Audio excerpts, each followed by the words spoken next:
大爷，大爷饶命了！大爷，你要的是枪，咱们谈谈，怎么谈都行。枪是我的，我为什么要和你谈？枪是你的，你拿去便是。可是你要是杀了我，这辈子都得背着死刑犯的恶名。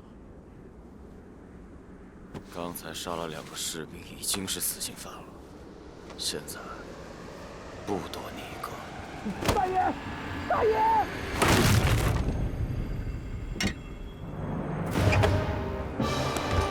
不好了，犯人跑了！赶快进点人数！保护甘州大人！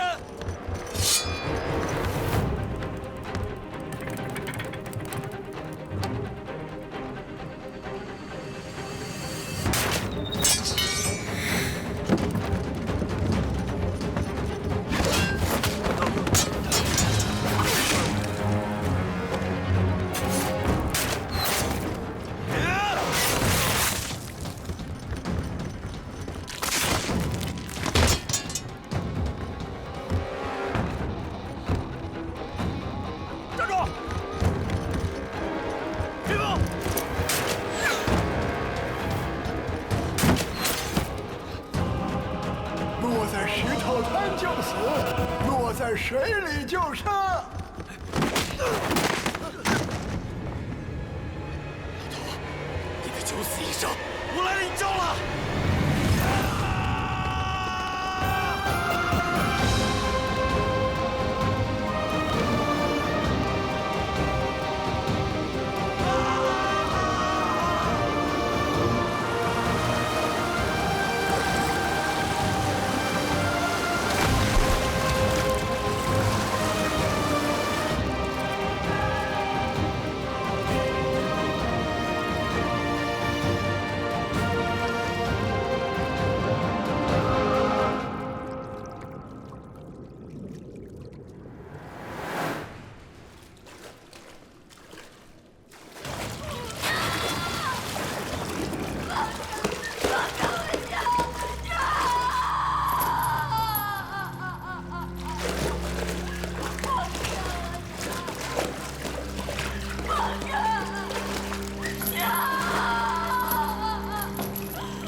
罪不归。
老人家，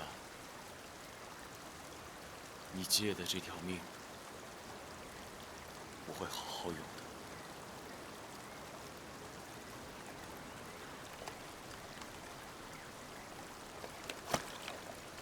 应天顺时，受兹明命，离国公尹无益，士胆忠心，匡复社稷，朕兴盛嘉许。四方诸侯多有僭越，不遵皇命，则令离国公声讨，开皇室司库，以充军费。钦此。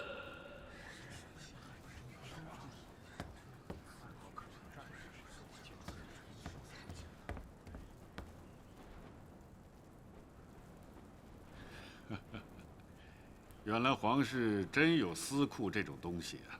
还有人跟我说，皇室是取之于民，用之于民，没有余财。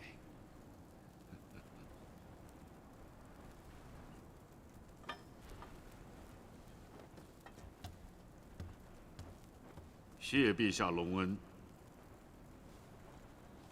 离国公既然得了军费，不知何日出发去讨伐那些目无皇室的诸侯。征伐是件大事，整兵需要时间呢。既然离公有大事要忙，朕的那位朋友就不便在离公府邸做客了吧？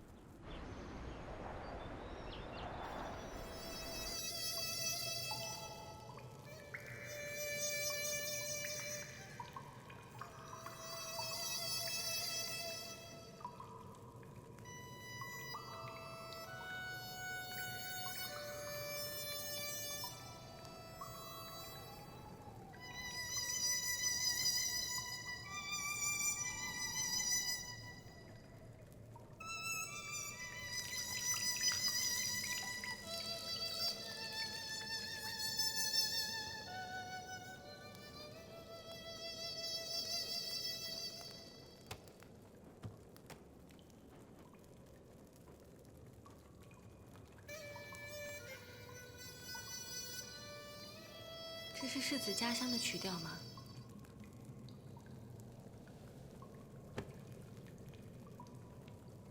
可否借我一看？好。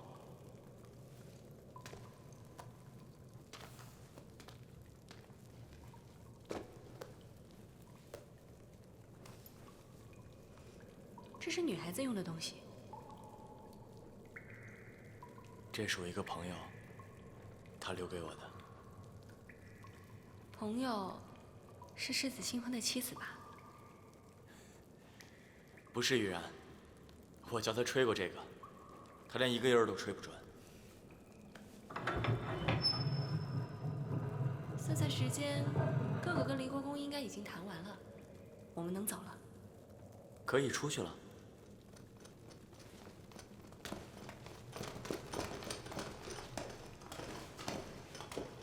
车马已备下。请公主殿下、世子一起回宫。虽然有留客之心，但陛下等世子也是等急了。公主殿下时间算得可真准。我知道世子在哥哥心里有多重要。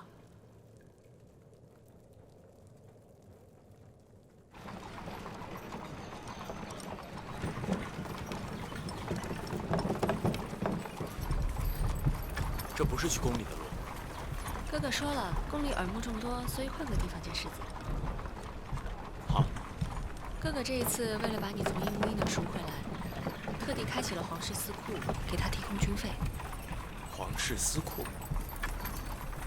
自我答应开朝以来，皇室都会往司库里存钱，以备饥馑或是灾荒。不到万不得已，是绝对不会开启司库的。这次他为了你开启司库，可见你在他心中是何等的重要。陛下到底是个什么样的人？我说不上来。你可是皇帝的妹妹啊！可能就是因为是最亲近的人，反而就说不上来了。就好像你靠得太近去看一幅织锦，反而是看不到全貌的。但我知道，他真的很想要还这个天下太平，他很想要做个英雄，只是自己手里没有握剑的力量。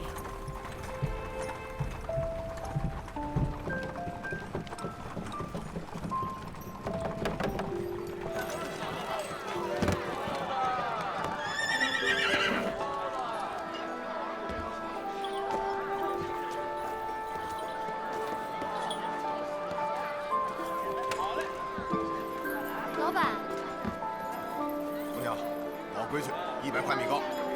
来，小周公主，你买这么多米糕，我们吃不完啊。谁说是给我们买的了？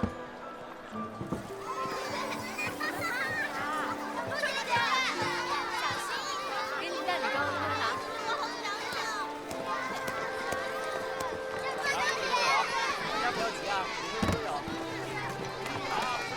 给你们带米糕了，快来拿。姐姐也想你们，出远门心里都记着你们呢。哎，最近那期行动里面，可千万别出去，小心安全啊！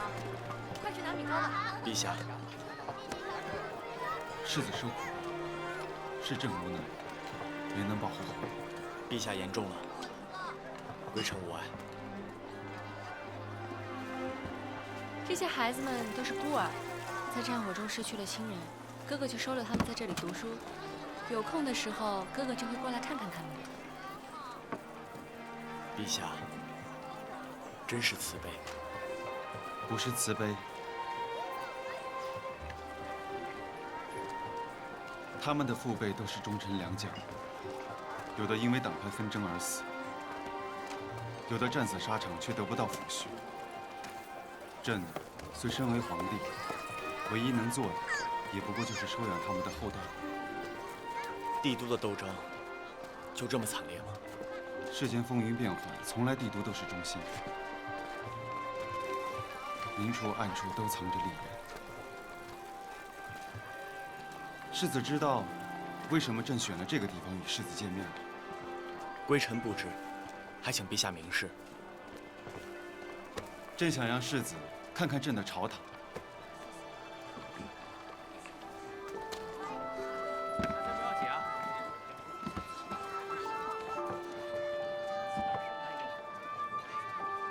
陛下的朝堂，这里才是真正的朝堂。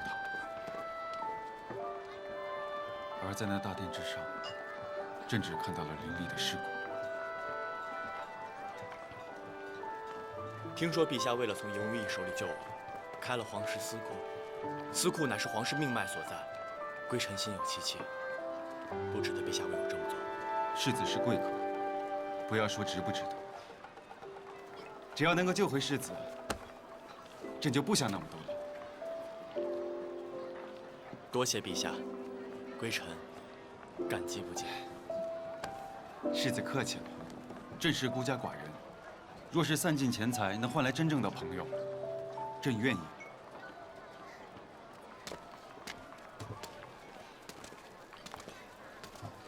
喝水。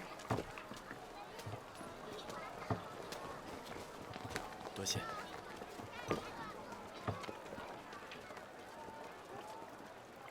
来东路前，听闻东路大皇帝坐拥4州16国，今天才知，陛下也有那么多无奈。那世子是否愿意帮助我这个无奈的皇帝呢？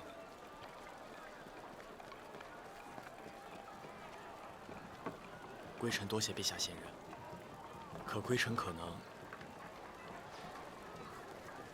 并非陛下所期待的那种大宗主。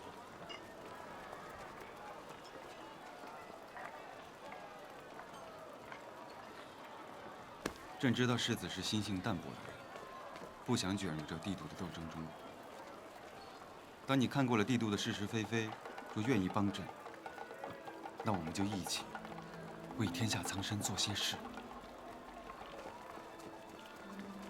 若你决定离开，朕也很高兴能交你这样的朋友。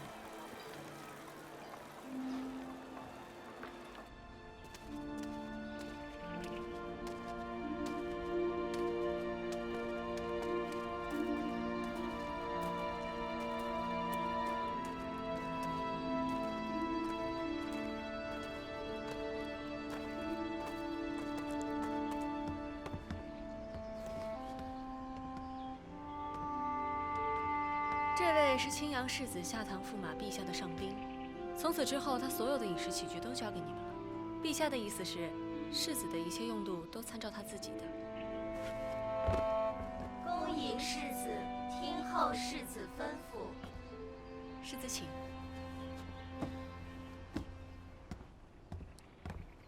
这里虽然不奢华，但也算是住得舒适吧。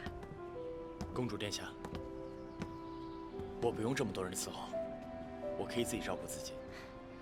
他们不过是在这里帮你处理杂事罢了。我的寝殿就在附近，世子有想找人说话，还请随时移步。多谢公主。世子一路劳累了，还请早些休息吧。小周先走了。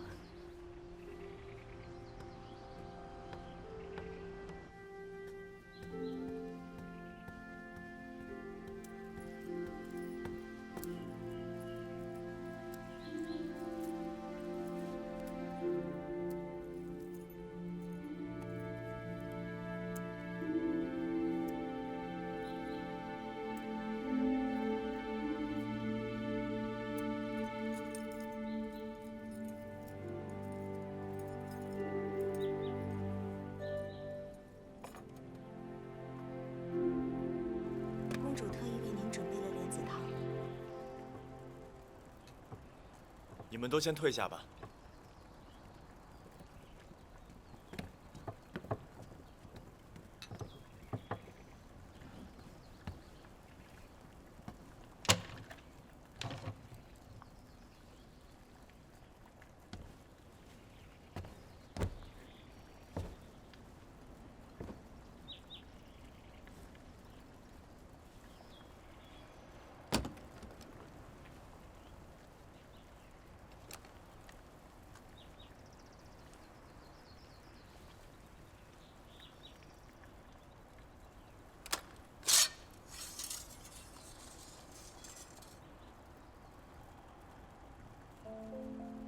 以我之前的估算，你可以活到24岁。但是现在你强行拔出了苍云古齿剑，这剑中封印的力魂，多少会影响到你。这样下去，你应该不到6个月。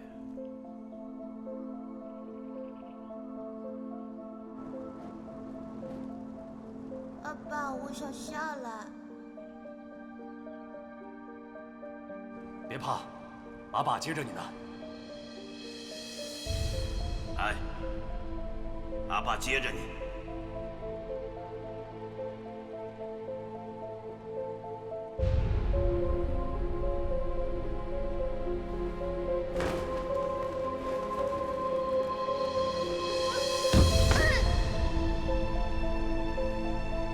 你一定要记住，你这一辈子不能相信任何人，这辈子谁都不可以相信，包括你阿爸。即便是阿爸，也不能轻易相信。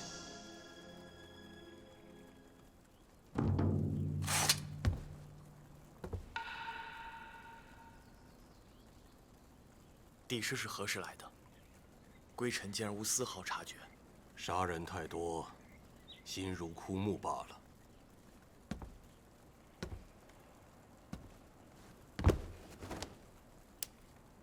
铁甲依然在。帝师大人也是天驱？一直都是。我们全家世代都是天驱。我16岁承其父亲的制陶，至今已经有40多年了。帝师，请坐。我还以为仅存的天驱都在南怀。有一种说法，不知道大宗主听说过没有？天驱如同野火，是永远都灭不了的。一旦有战乱的阴影突然出现，就会有人手持鹰旗站出来。可皇室怎么可能让天驱武士当陛下的老师？皇室对我的身份并不清楚，但是陛下却一直都是知道的。陛下从小就敬佩英雄，在他的眼里，天驱武士从来都是天下的守护者。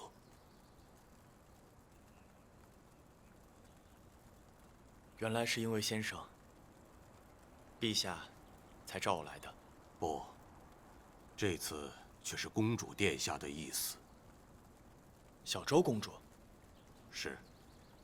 听闻大宗主拔剑的消息，公主殿下高兴得像个孩子。她说那个人一定会是陛下的婢主。我从来没见过公主殿下笑得那么开心。所以，与其说是陛下期待大宗主，不如说是公主殿下的期待影响了陛下。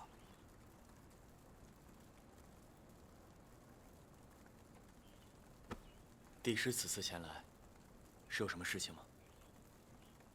有一位故人冒险潜入宫中，想见大宗主一面。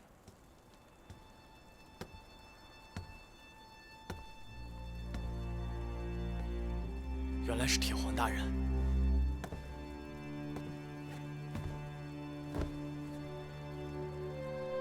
铁甲依然在。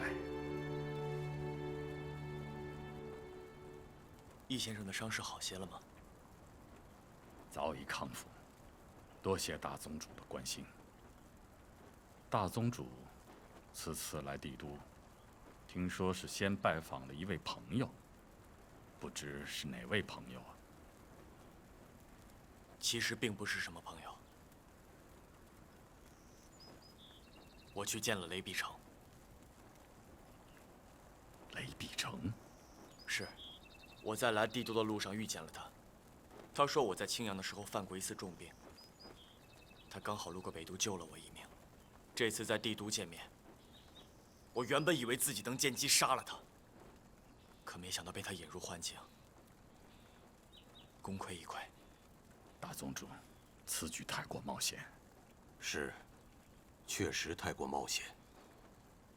雷碧城在陈越地位极高，而且精通秘术，就算有苍云谷持剑，对上雷碧城，也未必会有胜算。40年前，我就试图杀了他，他的力量深不可测，历来很少有人不被他所蛊惑。可大宗主却不被他影响，不愧是苍云谷尺剑的新主人。无论什么样的大业，也绝不可以牺牲无辜的人。所以雷碧城说什么都是蛊惑不了我的。对了，易先生，我已经和陛下见面了。哦，陛下希望大宗主为他做什么？陛下说，这朝堂上没有他可以用的忠臣，他又被各方势力所挟持，所以他希望天驱可以帮他。陛下想获得天驱的帮助，需要先答应天驱一个条件。什么事情？需要一份为天驱武士团昭雪的诏书。那等于让皇室承认之前做错了，这恐怕很难。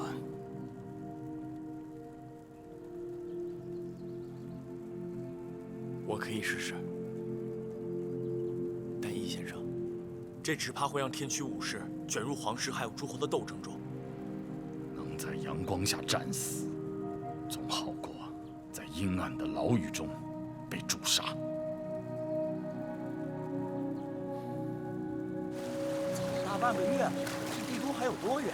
不远了，翻过前面那座山就能看到。要不是这位兄弟，我们今天可还到不了呢。一路上都是人头。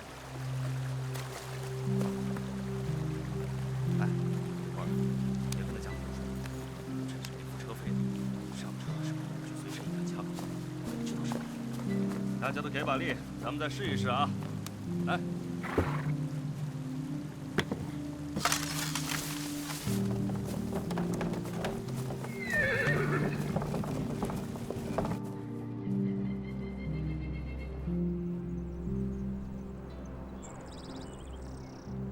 世子休息了几日，可好些了吗？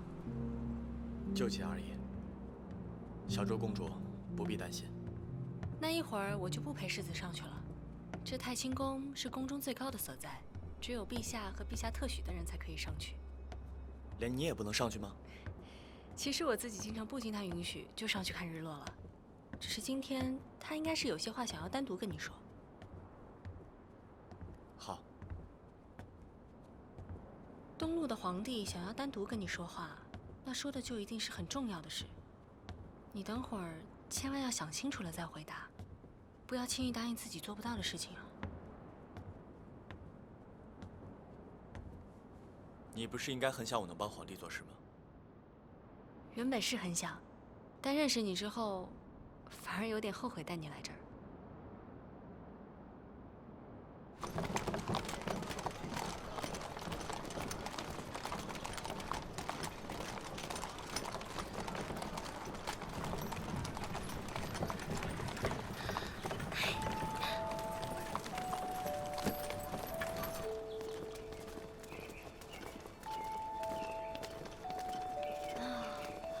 别像个男孩子，这里是帝都，更要注意自己的言行举止。这帝都真的好大呀！我要是在这儿藏起来，估计一辈子都找不到我。你这性子能藏多久啊？几天找不到人陪你玩，估计你自己都藏不住。切，那你可是小看我了。要不帮我出去试几天？世子你不见了？阿苏勒在哪儿啊？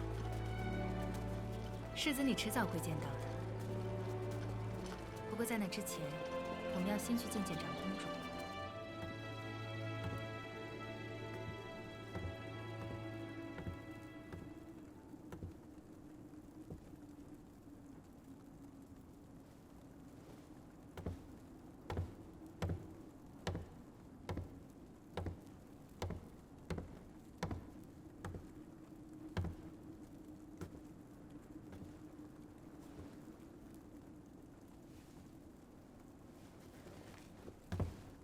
世子，归臣见过陛下。此处就你我二人，不必多礼。来看看，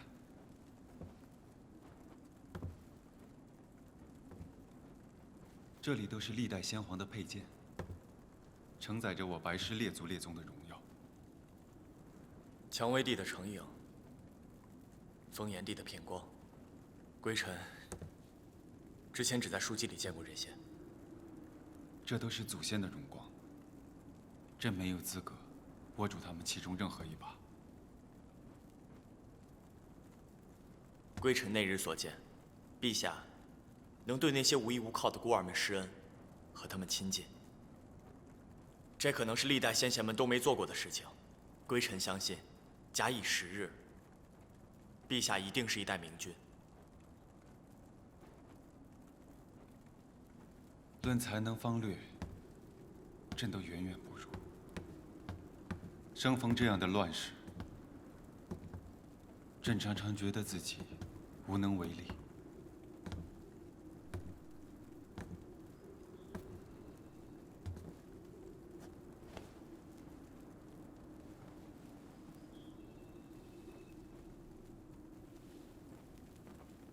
这一把是父皇的剑。小的时候，他经常告诉朕，等朕长大了，要用自己的能力换来一把属于自己的剑。那时候朕想，朕是皇帝，得到一把剑，不是轻而易举的事吗？可长大了以后，朕才明白，只有握住了自己的剑，才能真正的掌控天下。就像世子一样，手里握着天驱的圣剑，承载着天下无人的理想。前不久，尹无义号称来觐见，说要来这太清阁上看看风景。我猜他当时站在太清阁上，心里觉得自己才是这帝都的主人吧。朕当时很愤怒，可静下来想想，这些诸侯权臣，谁不想来太清阁上看看？都怪自己没有复剑的能力，拦不住尹无义的野心。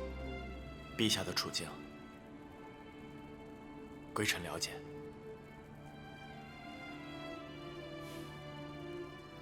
世子上过战场，一定见过如山的尸骨吧？归臣见过。那些都是我白氏的子民，他们本来应该安居乐业的，可我这个皇帝，却帮不到他们哪怕一丝一毫。这个帝朝早已腐朽，朝堂之上尽是尸骨，唯有注入心血，帝朝才能够复兴。朕听帝师和妹妹讲过你们的故事，朕也从无数的书中找过你们的事迹，朕恨不得自己就是你们中的一员。朕想为天下的苍生做些事，朕需要天驱这样的忠义之士。世子的手中握着圣剑，我们联手，定可扫平烽烟，再造一个承平之势。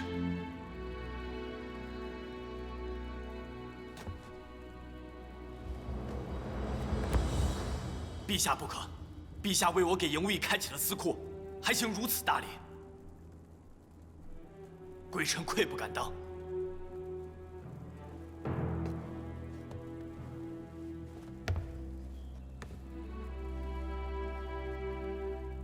朕以帝朝至尊的身份，恳请大宗主救救这乱世中的黎民。陛下想要的承平之事，到底是什么？以营务役为首，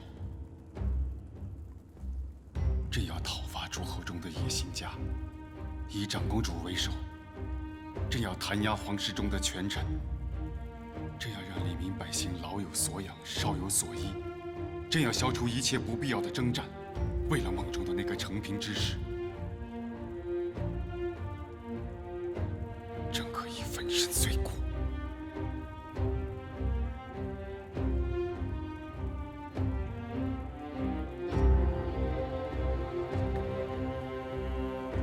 陛下的理想十分远大，归臣虽然是天驱大宗主，可那不过是一个意外的结果。天驱武士团真正的领袖另有其人，归臣会设法让此人与陛下相见，相信他一定可以帮到陛下。那恳请世子现在就带朕去见他。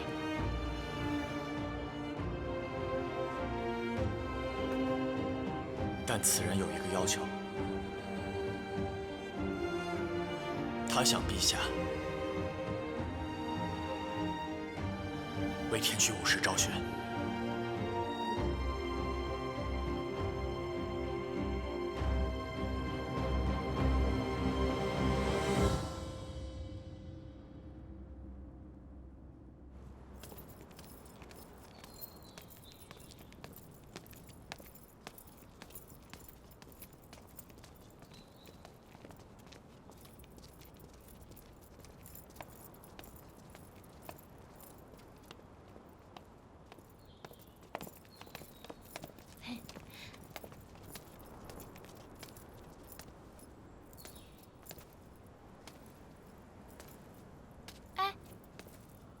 阿苏勒在哪啊？哦，你们应该叫他吕归尘。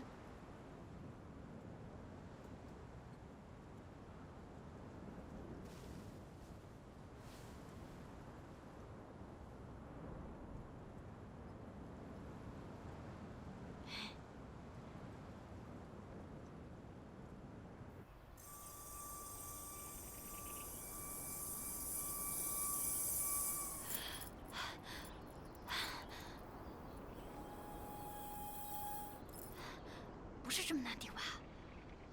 哎，不管了。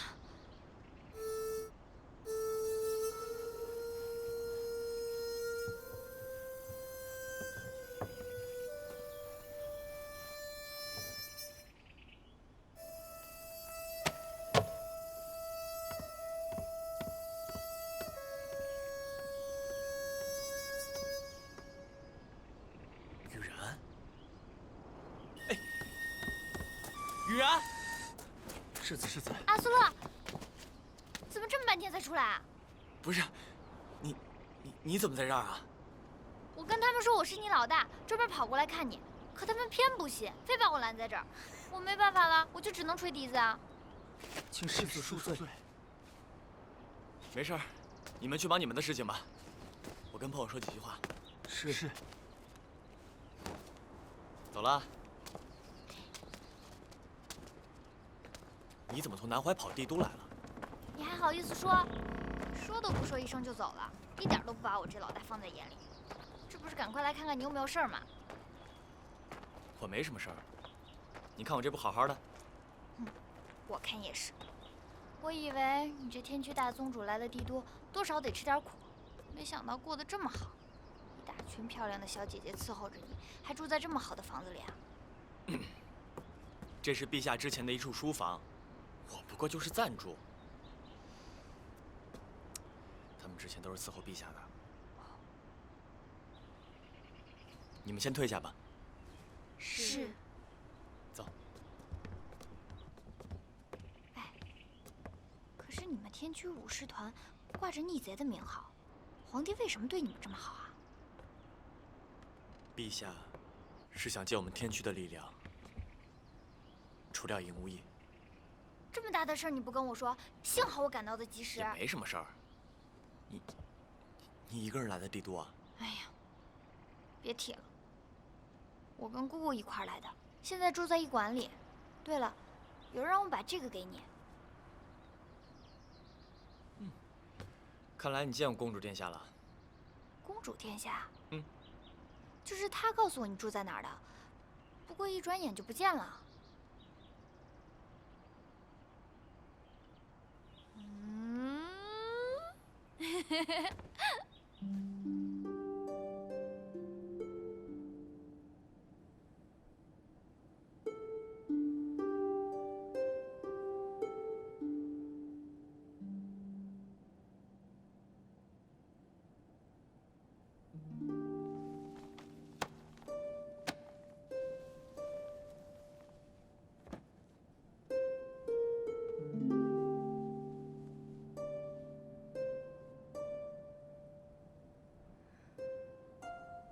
可以呀，阿苏勒，现在出息了，老大很替你开心。我怎么出息了？哎，你说你没来帝都几天，就跟这样的小美女混熟了，她到底是谁啊？她是皇帝陛下的妹妹。皇帝的妹妹？那不就是货真价实的公主吗？哎，你拿下她，你就是驸马，那我就是驸马的老大。哦，对了，差点把这个忘了。这是我从南怀带来的，你看，脆冬枣、芒果脯，还有凤梨酥糕，你喜欢的我都买了。你给我带这个干嘛呀？哎呀，我一开始以为帝都什么都没有，所以我就一样都买了一大盒。可是谁想到路上路途那么长，有的就坏了，有的就被我贪吃吃掉了，就只剩下这么一点点了。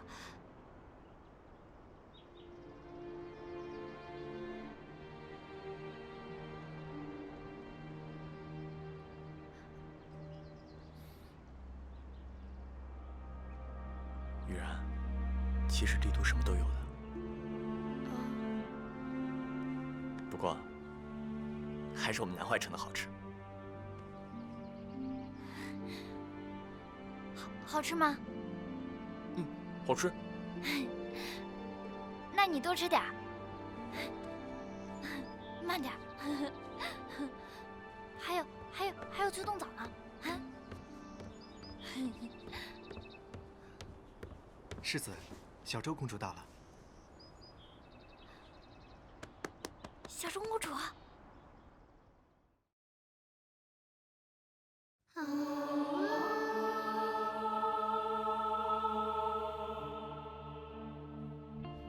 天下一人一生的疤，残阳烧